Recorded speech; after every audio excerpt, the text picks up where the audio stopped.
Today, we're talking about Anne Boleyn, a woman whose name became one of the most controversial in English history, not because of what she truly did, but because of what history decided to turn her into. Anne Boleyn is remembered as the second wife of Henry VIII, the woman who destroyed a marriage, the woman blamed for England's religious rupture, and the woman who lost her head to royal power. But Anne Boleyn was far more than a role in someone else's story. She was a woman with education, influence, intelligence, and a voice, and in a world built to silence women, that alone made her dangerous. Anne was never meant to be queen. In fact, she was never meant to matter in English history at all. She was likely born between 1501 and 1507, historians still debate the exact year, into the Boleyn family, a noble but not royal lineage. Her future was not supposed to be political power or a crown. She was expected to marry well, serve the court, and disappear quietly into the background of aristocratic life. Her early education, however, set her apart. Anne spent formative years in continental Europe, first in the Burgundian Netherlands, at the court of Margaret of Austria, and later in France. These were courts filled with educated women, humanist thinkers, political minds, and cultural refinement. Anne learned French fluently, absorbed Renaissance ideas, and encountered a world far more intellectually vibrant than Tudor England. When she returned to the English court in 1522, she returned as someone different, culturally, intellectually, socially. She was not just another court lady. She carried foreign elegance, education, confidence, and independence. At that time, Henry VIII was still married to Catherine of Aragon. Their marriage had produced many pregnancies, but only one surviving child, Princess Mary. Henry was obsessed with the need for a male heir. His fear of dynastic collapse consumed him. He had one illegitimate son, Henry Fitzroy, but that was not enough. Legitimacy meant everything in Tudor politics. Anne was originally brought back to England not for Henry, but for a proposed marriage to her cousin James Butler to resolve a family property dispute. That marriage never happened, and this is only the beginning. If you enjoy thoughtful history, stay with this channel and subscribe. Instead, Anne became one of the most captivating women at court. She was known for her intelligence, wit, charm, and presence. She played the social game of the Tudor court exceptionally well. By 1526, Henry VIII's attention turned fully toward Anne. His letters to her survive, intensely emotional, desperate, vulnerable.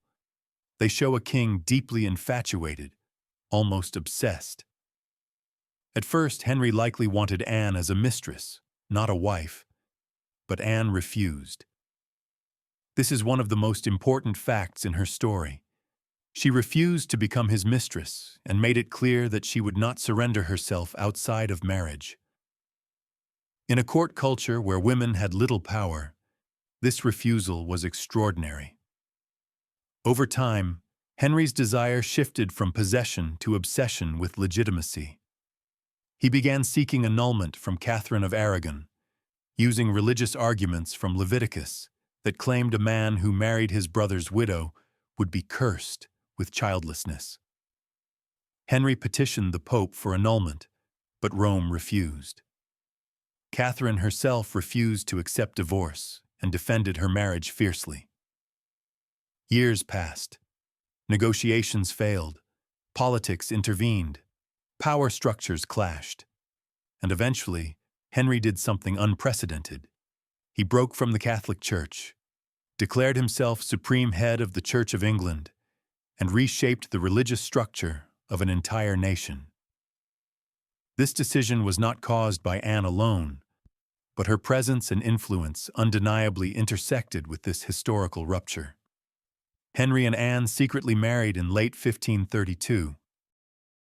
In 1533, Archbishop Thomas Cranmer officially annulled Henry's marriage to Catherine, clearing the way for Anne to be crowned queen. She was visibly pregnant at her coronation, a symbol of hope, legitimacy, and expectation.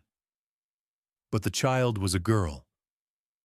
On September 7, 1533, Anne gave birth to Elizabeth, the future Elizabeth I. The disappointment was real.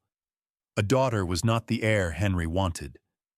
Still, the marriage continued, and Anne became queen in a court that never fully accepted her. She was not beloved by the people.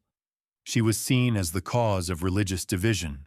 She symbolized political upheaval. She represented disruption. By 1535 to 1536, the relationship between Henry and Anne deteriorated.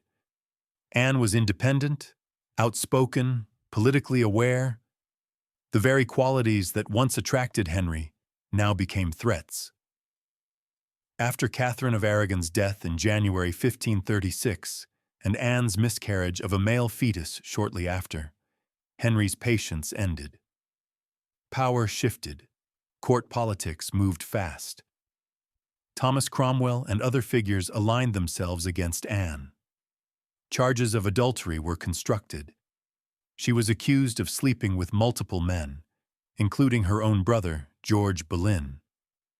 These accusations are considered by nearly all historians to be false, fabricated for political elimination. Anne was arrested on May 2, 1536. She was imprisoned in the Tower of London. She was tried in a court controlled by her enemies.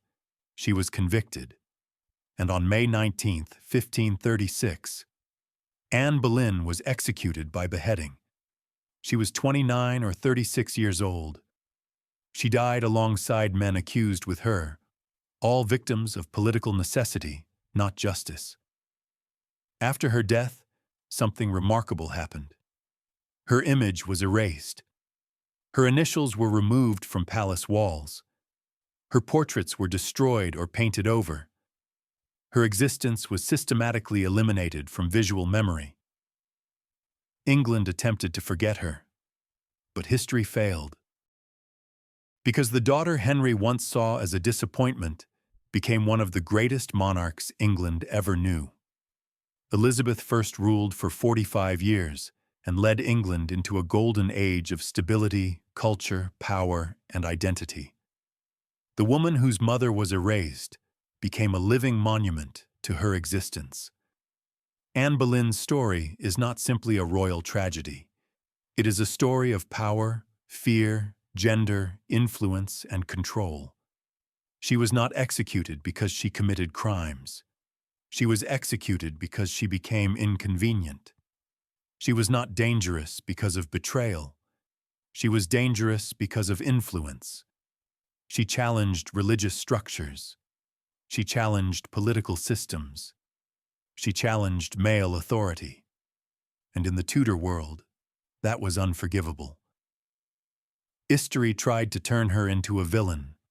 Propaganda turned her into a seductress. Time turned her into a symbol. But the truth is simpler and more human.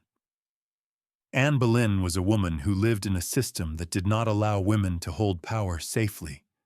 She rose higher than she was ever supposed to, and for that, she paid the ultimate price. Her legacy did not end on the scaffold. It lived on through her daughter, through history, through the collapse of the very narratives built to destroy her.